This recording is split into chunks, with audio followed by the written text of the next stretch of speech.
Diddy's sentence has just been slashed, and the music world is already reeling. After a year-long trial filled with shocking allegations and explosive courtroom revelations, whispers now suggest Diddy might walk free far sooner than anyone anticipated. But not everyone is staying silent. Sources close to the drama say 50 Cent is seeing red over the news, furious at the thought of Diddy's early release. Some insiders claim he's ready to go to extreme lengths to stop it. If that's true, this story is far from over, and the fallout could shake the industry to its core. Toilet wine, on the other hand, is a fermented combo of Fanta, sugar, and apples. And though there are many variations, they are all alcoholic, which is the point, and all strictly off limits in lockup. But TMZ is reporting that Diddy has been caught with the stuff, this week in fact. He did have a birthday on Tuesday and was going to be moved to a new unit apparently as punishment, but the officials changed their minds according to the report. But that still leaves the question of Diddy's alleged newfound sobriety, which he made such a big point of emphasizing when he was sentenced, and whether this will have any impact on that sentence. Right now, one question is on everyone's lips. Why is Diddy being allowed out early? The official line points to good behavior as the reason, but for those closely following the case, that explanation doesn't quite add up, especially when you consider what reportedly went down behind bars. Sources say that less than 6 months into his sentence, Diddy allegedly broke prison rules. Normally, that kind of trouble doesn't help an inmate's chances. It usually makes early release impossible. Reports from late last year claimed he was caught drinking and even sneaking alcohol into his cell, with some accounts suggesting he was celebrating. If true, these violations would normally make someone ineligible for any early release program. So how did things suddenly flip from potential punishment to an early exit? That question has critics, insiders, and fans glued to every update, all waiting to see what comes next in this unfolding drama. But what a lot of people don't know, and why it is serious in prison, it could blow up. So if you don't know what you're doing and you don't let it breathe, as they say, it could actually be like a bomb. So it actually can blow up and everything will spray everywhere. But it can get you drunk, and it could also land you in the hole. So, I mean, I don't know as far as them saying he's going to move him out of the unit. I know it's a very serious ticket. I know he could lose his phone, he could lose commissary, and he could lose visits, and also maybe go to the SHU for up to 30 days or maybe more. So, I mean, that's all serious stuff. I keep wondering about the sentence. Do you not think it's possible, especially since he campaigned, in his sentencing, that he was getting sober? He'd been working, on a sobriety at the MDC. Now he's at Fort Dix. And if this is true, if the report's true, might they say, well, screw it. You're not getting your 15% off your federal sentence. Right. So it don't work like that. But every ticket in the feds, if it's a certain degree ticket, you will lose some good time. We call it good time. In New York State and federal prison is two different. You could actually lose your good time in New York State or any state prison and get your good time back. The feds, once you lose it, you can't get it back. So if he does lose 20 days, 40 days for this, he cannot get it back, or whatever they recommend for him to lose, because they will recommend days to be lost on this kind of ticket. The story takes a surprising twist with Diddy's transfer to the Fort Dix facility, a place famous for its rehabilitation program, designed to help inmates with substance issues and, in rare cases, reward progress with early release. But here's where the narrative starts to crack. Critics argue that Diddy reportedly didn't meet the strict standards required. Allegations claim he broke prison rules, from making unauthorized calls to people linked to his case, to allegedly sneaking alcohol into his cell. Under normal circumstances, violations like these would make early release all but impossible. So, if the official reason doesn't tell the whole story, what really happened behind the scenes? Some insiders believe the truth is far more complicated, and once the whispers and theories start circulating, many say the puzzle begins to reveal a far darker, more intriguing picture. How does it go on for so long? When we were on the street, we didn't get a day's rest. I mean, the government was all over us. The FBI is all over us. They got investigations on us. They got informants. They got surveillance equipment. He was not cutting you off, but he was an informant for years. Was he really? Yeah. That's why when people was like, oh, he's going to run, oh, he's not. It's the reason why these type of people get caught up. They always been telling them they bigger than the law because they part of the law, And as you know, all these people get tired of their rats sooner or later. Diddy is an FBI informant. He's been one a long time. So I don't believe that he's going to go to prison. And if you do, it'll be for something very, very small. It wouldn't be nothing what the people think. I don't think he's going to go nowhere long. And at the same time, you got to look at it. The best witness they had is KPD. KPD been an informant for a very, very long time. And KPD is getting ready to go to trial for the murder of Tupac. KPD said it. Everybody else know it. And KPD says the money came from Puffy, the key Tupac, and myself. So if they really wanted Puffy that bad, KPD would have could have deal with them, got on that stand, and broke it down. That'd have been the RICO right there. That'd have been higher right there.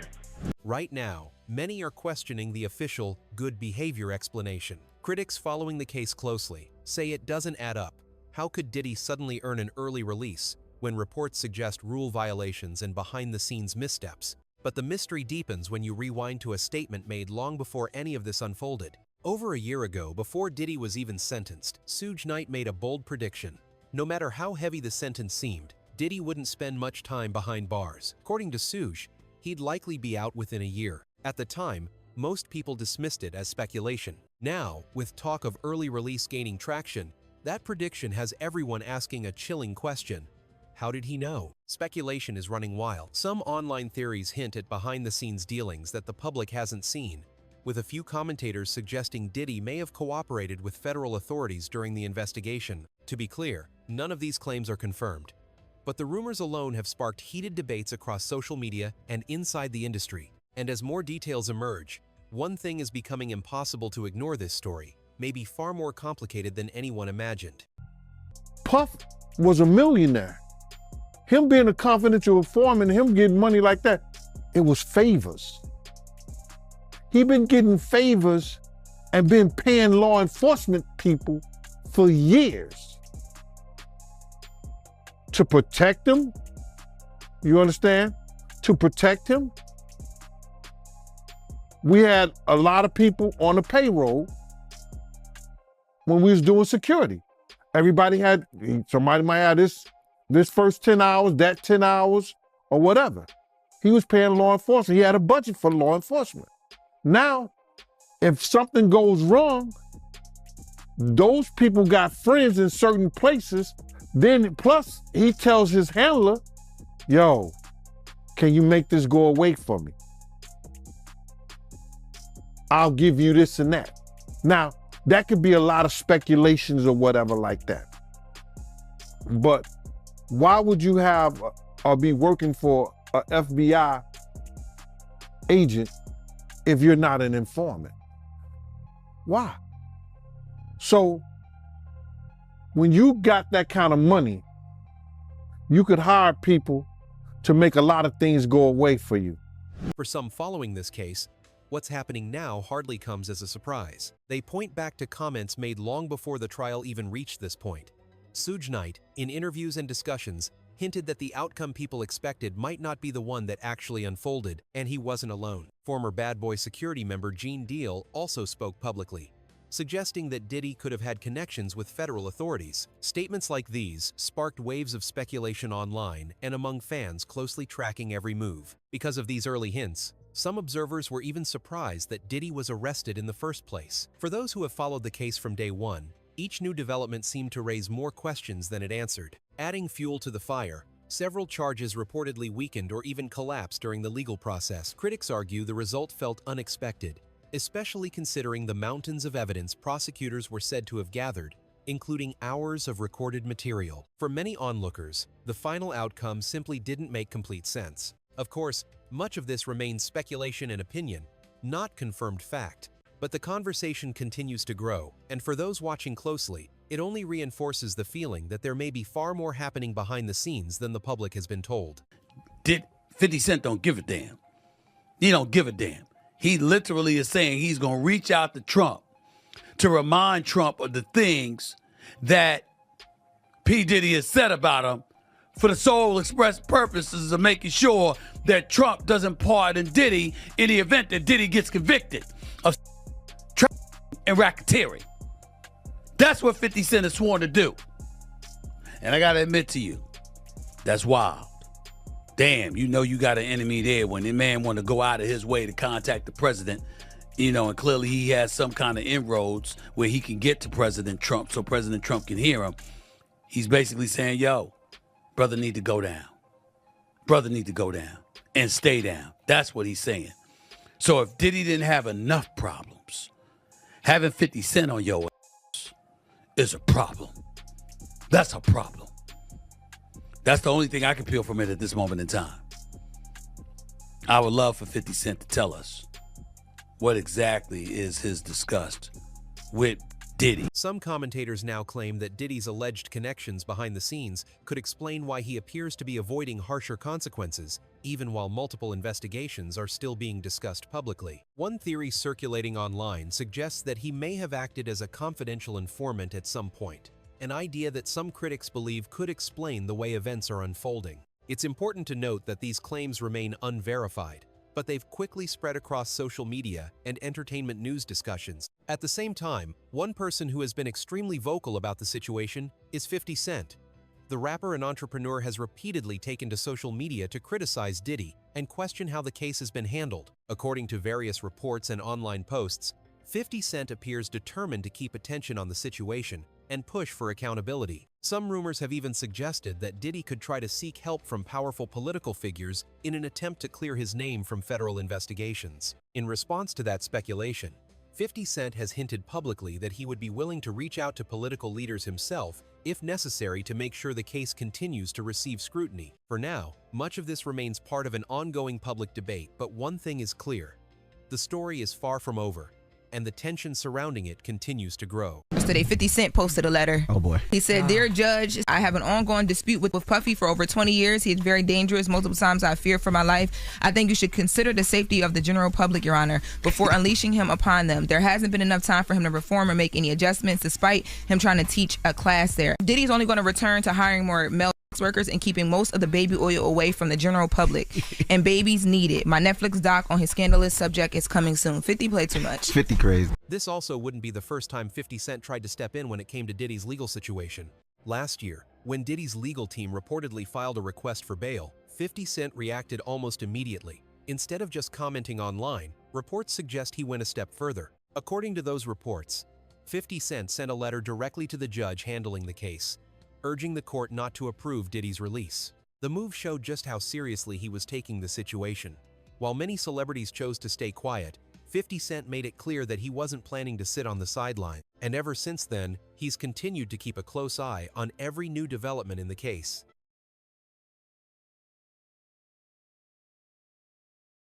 Court TV has just confirmed that the family of Tupac Shakur is investigating a potential link between the murder of Tupac and Sean Diddy Combs. This coming from attorney Alex Spiro, who represents Tupac's family. Now, this investigation had been previously reported by unnamed sources, but earlier today, Spiro confirmed to our Court TV team that he and a team of investigators has been hired. Sean Combs allegedly had business dealings with Dwayne Keefe D. Davis, who will go on trial next March for the murder of Tupac. This was back in 1996.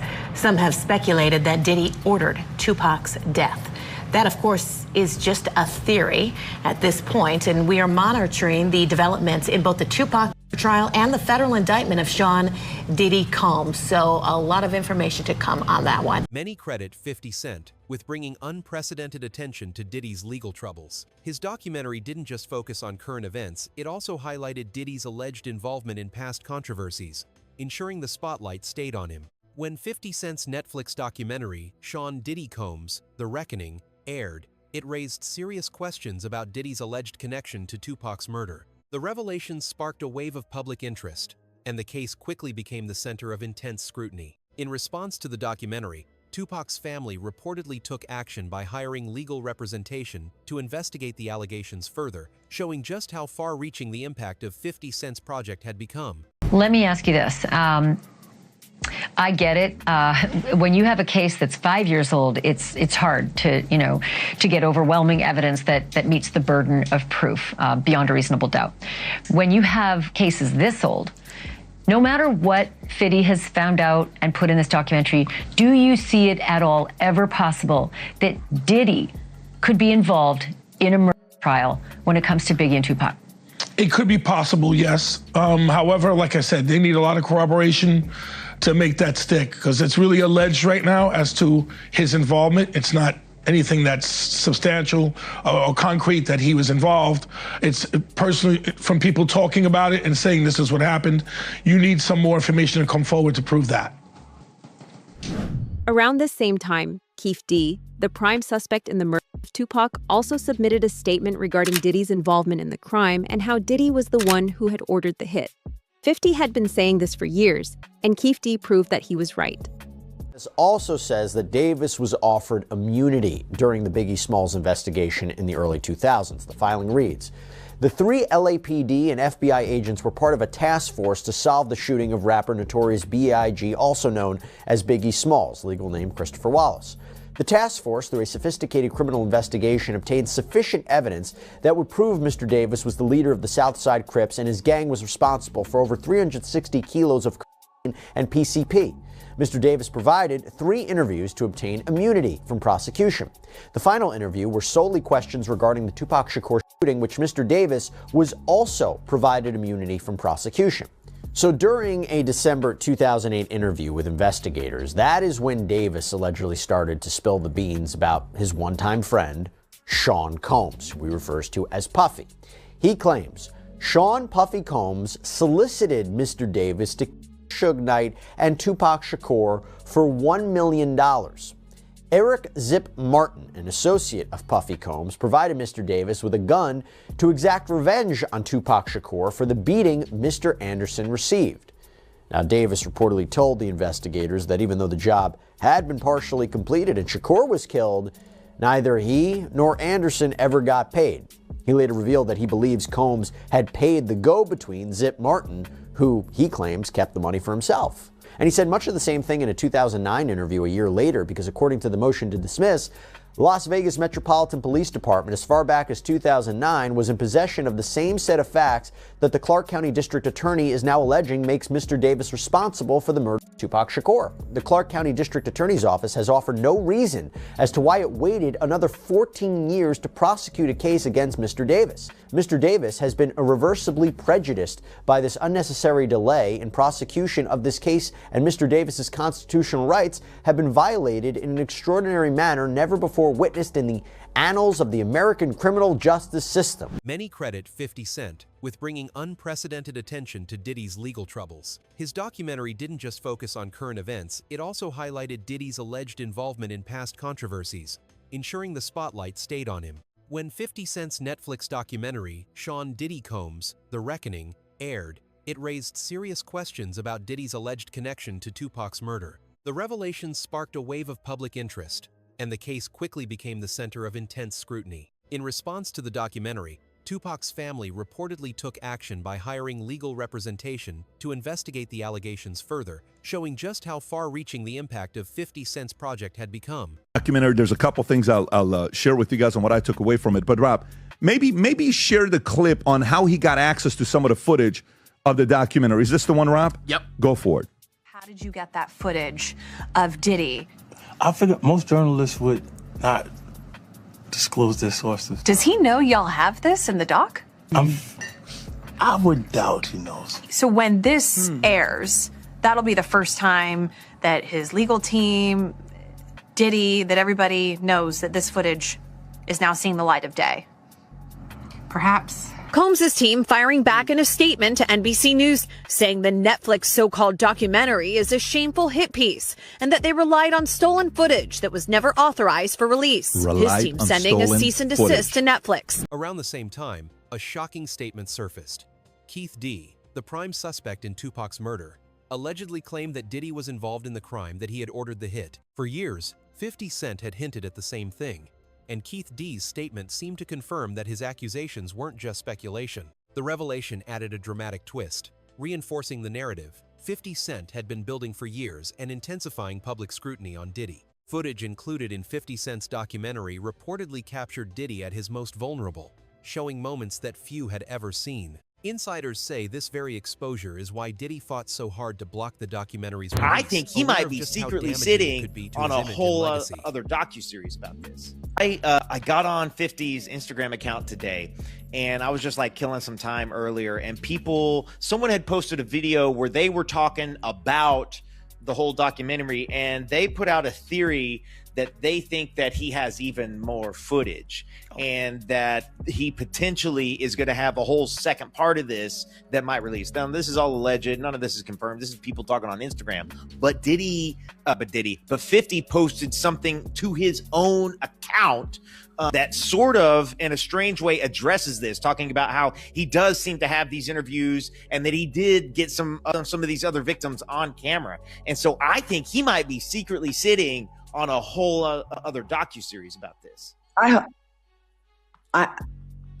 Allegedly he said something similar to that on the Sherry Shepherd show. I hope so. When I tell you I went through all 4 episodes in one city and then went back and watched it again, I want more. And now that he got everyone talking, imagine if he got 22 million out the gate on that one, I'm sure there's more, because there was so many more things he could have covered. The most shocking part? 50 Cent is just getting started. He seemed to anticipate that Diddy might find a way to slip through the cracks, and he's already working on part 2 of his documentary. This next installment promises to be even more explosive than the first, reportedly including footage that Netflix refused to air over legal concerns. Insiders say 50 Cent doesn't even care about potential financial loss. He's reportedly ready to release it for free on YouTube if it means exposing Diddy and holding him accountable for his alleged actions. The battle is far from over, and the next chapter could shake the industry like never before. Los Angeles County Sheriff's Department is now investigating a sexual battery claim against Sean Diddy Combs. According to the police report, the allegation was made in September in connection to an incident from 2020.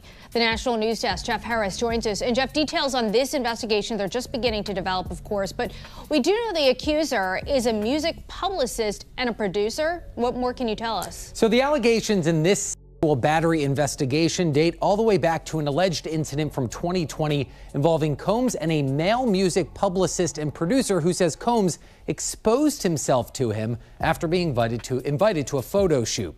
According to that police report, the accuser says he was invited to the shoot at a Los Angeles warehouse related to an upcoming project. At that shoot, the accuser alleges Combs began masturbating under a shirt while watching pornography and then exposed himself, telling the accuser to assist. The accuser says he didn't respond to Combs, who continued before throwing that shirt at him. Keep in mind, Diddy is being allowed to walk free early, even as he sits at the center of a brand new criminal investigation, one of dozens reportedly brewing on the horizon. He's facing more than 100 pending lawsuits, and the pressure is only mounting. Insiders warn that, eventually, not even Diddy's alleged status as a confidential informant may be enough to shield him from the fallout of all these cases. The question now isn't just if he'll stay out, it's how long he can really escape the consequences looming over him. Diddy Combs' sons Justin and Christian are teasing a new docuseries about their family. Justin and Christian King Combs appear in a new trailer released December 28th to Instagram by Zeus Network's founder. In the trailer, Justin and Christian sit on a couch in a screening room while a series of headlines about their father cycle on screen. At the end of the trailer, Justin's phone vibrates and he answers a collect call from the Fort Dix Federal Correctional Institute, where Combs is currently behind bars. No release date for the docuseries is given, though the teaser says viewers can expect it at some point in 2026. 50 released his documentary despite all the risks that came with it. Everyone in the industry is hating on 50 and calling him a rat for snitching on Diddy. Allegedly, he is even— This is why Diddy is now racing to control the narrative. Less than a week after 50 Cent's explosive documentary went viral, Diddy's team announced a partnership with the Zeus Network to release their own film, giving viewers his side of the story. The trailer promises that Diddy himself will take center stage, putting his perspective front and center for the world to see. The battle for public perception is on, and the stakes have never been higher.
50 Cent went ahead and released his documentary despite all the risks involved.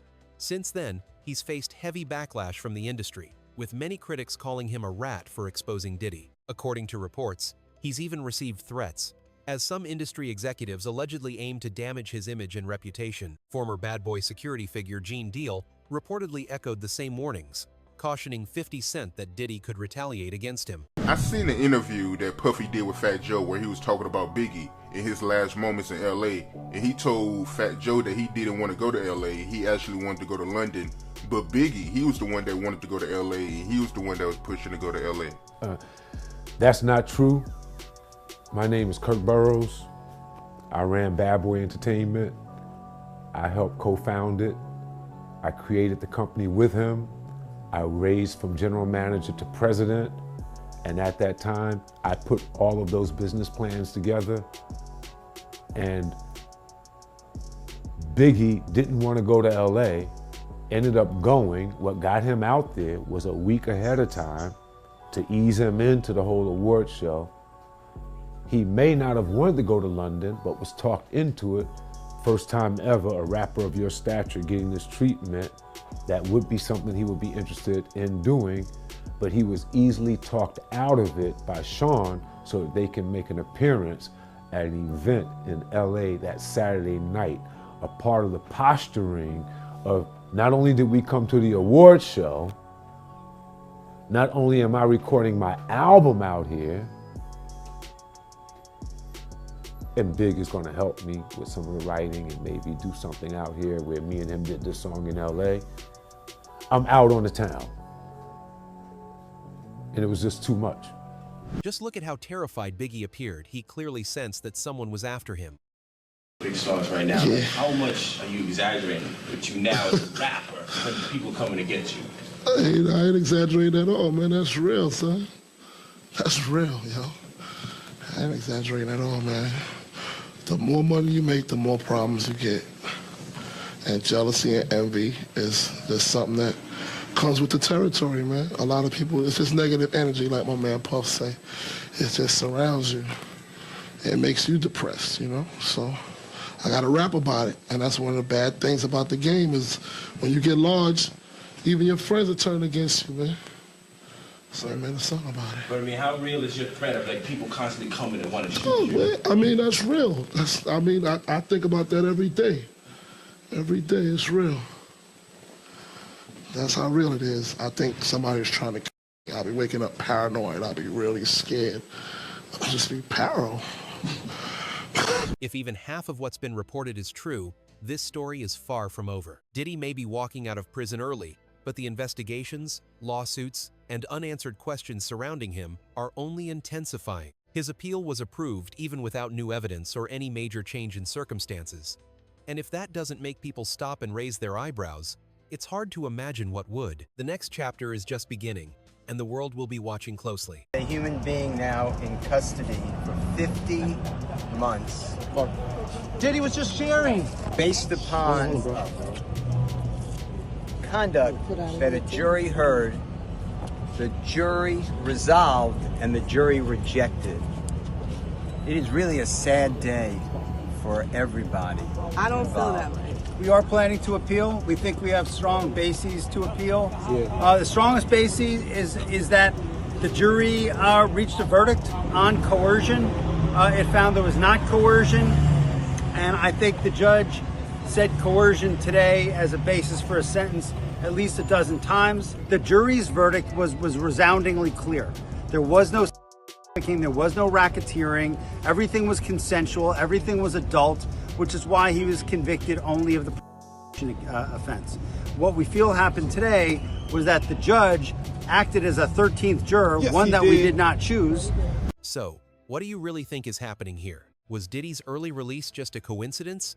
Or is there something far bigger unfolding behind the scenes? Drop your thoughts in the comments. We want to hear what you think. And if you want to stay on top of every twist in Diddy's case, the ongoing Tupac investigation, and all the drama shaking the music industry, make sure to like this video, subscribe, and turn on notifications so you never miss the next update.